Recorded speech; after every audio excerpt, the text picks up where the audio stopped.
our next presenter is David Apple. He's Director of Customer Success at Typeform, and he's going to be talking about how to get the most out of your NPS project. So I'm here to talk about NPS. Some of the stuff is going to be a little bit repetitive from the previous presentation, but hopefully it'll be a little bit more of a practical guide of how we set up NPS at Typeform. So today I'm going to talk a little bit about Typeform so that you get context about who we are, how we set up NPS and what we learned from it, and then what we do with our metrics to get the most value out of it. So first of all, Typeform is a startup based out of Barcelona. We launched out of beta 2 years ago, and we've been growing really, really quickly since then, double digits every month. We have over 1 million people who signed up to our service, and we recently raised a big, well, by Spanish standards at least, a big Series A of $15 million led by Index Ventures. And what we do is create beautiful online forms and surveys.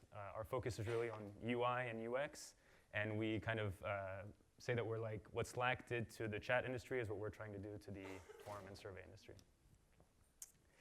And the way customer success is structured at Typeform, it's quite a broad scope. I'm in charge of customer support, customer experience, which is where the NPS project lives, education, account management, and sales. And each of those pillars has their own submetrics, which all contribute to the overarching metric, which is our net MR churn. Typeform has 80 people, and this is my team. There's 15 of us, quite international, 12 nationalities, and we speak 13 languages. So as a quick reminder, I think most of you already know this, but NPS is a 2-question survey. The first question is how likely are you to recommend your company to a friend or a colleague, 0 to 10. And then there's a follow-up question asking why did you give that score. And the objectives of the NPS is to quantify customer loyalty or customer satisfaction, to analyze the qualitative feedback that you get in the follow-up question, and then to engage with your customers based on that feedback. And as another reminder, anybody who gives a score from 0 to 6 is considered a detractor, 7 and 8 is passive, 9 and 10 is a promoter. So when we decided to try out NPS at Typeform, we started off with a one-off experiment. We sent the NPS out to over 11,000 customers. We chose a mix of paying and free customers. All of them were our most active users because we thought we'd get more interesting insights from them. And we were expecting about a 7% response rate. So this is the workflow. This is kind of the practical side of how we set it up. So we sent out an email with the question, how likely are you to recommend Typeform to a friend? We actually A/B tested it to optimize the response rate. And then when they click on one of those numbers, it opens a link to a Typeform where we ask the follow-up question. And we use a feature called hidden fields, which I'm not going to go into in detail, but it allows you to track when someone clicks on one of those numbers, their email address, what price plan they're on, what country they're from, their NPS score. You can track a lot of other stuff, but that's what we decided to track.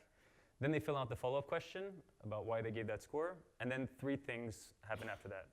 If they were a promoter, we would show a thank you screen asking them to tweet about Typeform because they just said that they'd like to recommend us to their friends or colleagues. Each submission created a ticket in Zendesk so that we could engage with them one-on-one afterwards, and all the data went into our reporting tool so we could analyze the feedback. And this was the outcome of the project. So we actually got a 14% response rate, which was double what we expected. And we got virtually all of it within the first 2 days. So we got twice as much volume in a really short period of time, which was really overwhelming. I really naively thought that I was going to respond to everybody on my own at first, which I wasn't able to. So I got a lot of help from my team. It still took us 2 weeks to get back to everybody. And what was disappointing is that despite the fact that we put that effort into re-engaging with everybody with a personalized email, very few of them actually got back to us afterwards. And as you can see in the graph there, we sent it out to 11,000 people.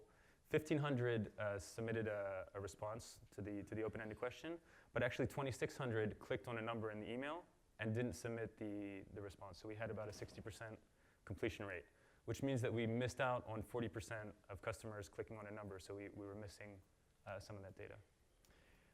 We tagged all the customer feedback. We tagged it in the same way as we tag our tickets, and we got our support tickets, and we got a lot of really interesting insight from these customers. And something that was really interesting for me as well is our support team usually is only dealing with customers who are unhappy, who have like a problem with a bug or don't know how to use something. And they tend to feel like our tool is broken. I think a lot of support teams feel that way. And dealing with the NPS gave them the opportunity to hear from all of the other customers that they don't usually hear from. And it was really motivating to them to see that actually people love our platform and we don't just have unhappy users. And then another thing that was interesting is that tweet on the request to tweet was quite successful. You see that the peak there at the bottom was that day that we sent out the NPS. We got a lot of tweets. And those tweets generated 100 new signups, and so that's been a good outcome. So the takeaways from the experiment was NPS was really valuable. We got a lot of really interesting insights from it, but we failed to collect 42% of the NPS scores, so we were missing a piece of the puzzle. We were drowned in tickets because every response created a Zendesk ticket, and because everything went into Zendesk, it messed up all of our support metrics, so our first response time, our ticket volumes, everything. So that's one of my team members pulling her hair out, trying to sort out those metrics. So then what we did is we changed the whole workflow to automate it. So what we did is, first of all, when someone clicks on a link, the data goes straight to Google Analytics, so the link is tracked in Google Analytics. So now we're able to collect all of the clicks, all of the scores that people click on, not just the people who submit the follow-up question. We also added another hidden field, which we called milestone, which tracks if they gave their feedback 1 month after sign-up or 6 months after sign-up, which is the 2 times we send out the NPS survey. And then once someone submits their qualitative feedback, with Zapier, we send that data into a Google spreadsheet, which is where we tag all the results. And that's interesting because it's really easy from there to share with the product team or the marketing team if they want to drill down into the analysis of the NPS. And then we created 6 automated emails that, based on the score and if they're a paying user or a free user, that automatically send based on the score. So the email said, thank you very much for giving the feedback. Due to volumes, we can't reach out to everybody one-on-one. But if you'd like to have a follow-up, please just respond to this email. And that would create a ticket in Zendesk. So by implementing this, we were able to automate the whole process. The only thing that wasn't automated is if someone responds to the email, and then we engage with them one-on-one. And this was great. So we ran this for several months. But then I realized that I felt like we were missing out on an opportunity to engage with customers that would be more valuable to engage with. So we changed the workflow again a little bit. And now, so first of all, we send out the NPS to our pro users 20 days after they upgrade. So what that does is, because we have a monthly plan and a yearly plan, by sending it 20 days after, if someone gives us a low score, it still gives us 10 days to engage with them and try to save them before they churn. If you send it after 30 days, it's too late. And we also have every paying customer who gives a low score, it automatically creates a ticket in Zendesk, and someone from my team automatically, gets back to them one-on-one. So it's now semi-automated. So that's about how we set up the NPS, and now it's more about the metrics. So I'm going to talk about how we segment the NPS scores, how we tag the qualitative feedback, and how we use that data, and then how we analyze the NPS score versus our financial data. So in terms of segmentation, as per the previous presentation, you can segment by a lot of different information, and different segments make sense for different companies. Something that we're going to add soon to segmentation is we're going to have account holders and account guests, because we have a team feature. So we're going to tag the NPS score per account holder or per guest. In this example, it's by plan. So we have the NPS score for our average, or for all of our users, which the example shows 39, and our pro users was 56. So our pro users are a lot happier than our basic users. We also segmented by country. This was a little bit less actionable, but still interesting. We didn't expect Brazil and Portugal to come first and second, but. And then the other one that was quite interesting is by milestone. So we can see the average NPS after 1 month was 33, and the average NPS after 6 months was 37. So it seems to indicate that people who use our platform more are happier. But it could also mean that people who responded after 6 months are more engaged and would have given a higher score at the beginning. So what we're going to do with this data, when we run it for a little bit more time, is track the same people who gave the NPS score after 1 month, if 6 months later their NPS score is higher or lower than what they originally gave. In terms of the qualitative feedback, so the way we tag all of that is the same way we tag our support tickets. As I said, we have high-level tags, and then we have more detailed tags for more detailed information.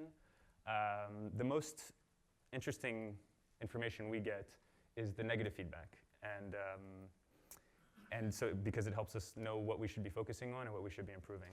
But the challenge in using this data and getting product to listen to us is that in this example, the second top one is multiple fields, which is an improvement to our calculator feature. So if I went to our product team and said, hey, we should really add multiple fields to our calculator feature because it's the second top request in NPS, they would say, okay, great, but how many people actually requested that? And the answer was like 5. And then they would say, well, we have 1 million customers, and you want me to change the product roadmap for 5 customers. And that's hard for us to sell to them. So what we did is create this customer voice presentation that we do quarterly, where we aggregate the data from all the different sources that we collect. So our user churn survey, our NPS, our tickets, ticket volumes, and feature requests, so that we can now tell product, hey, okay, there's only 5 people who requested an NPS, but there's also 3 people that churned, and we have 300 tickets about it, and it's the number 2 feature request. And now product has a lot more information to make a decision and improve. The last way we segment the data is with our financial data. So we use a tool called ChartMogul to track our financial KPIs. And in that tool, we can tag each of our customers with whatever information we want. So in this example, we tag them with if they were a passive promoter, detractor, or non-respondent. And the bottom line, and this is the chart for our net MRR churn. So obviously, the lower the number, the better. The yellow, so the bottom line is our promoters. The blue line is the passives. The green line is the detractors. And the pink line is actually the non-respondents. So what this shows is that even someone who gives us a low score on the NPS is still less likely to churn than someone who didn't respond at all. So it shows that, first of all, we should be reaching out to these people that are giving us low scores because there's a better opportunity to save them, and we should figure out how to engage with these people that are not responding. So I think that this is interesting because it helps us know which customers we really need to focus our efforts on, and it also helps us justify the cost of projects that will have a positive impact on NPS. So to conclude, if you're to take anything away from this presentation, this is what I would recommend. I think NPS is a really powerful tool. With just 2 questions, you get quantitative and qualitative feedback. In fact, I reuse the same format for my team one-on-ones. So before I have a one-on-one with anybody in my team, I have them fill out how overwhelmed are you right now with your workload, because it tends to be a problem. And then why did you give that score? So that I'm a little bit more prepared before the one-on-ones. But just having a score is not enough, in my opinion. I think it's really important to have an action plan and to get the most out of the NPS. Otherwise, we're missing out on opportunities to save customers and to engage with them.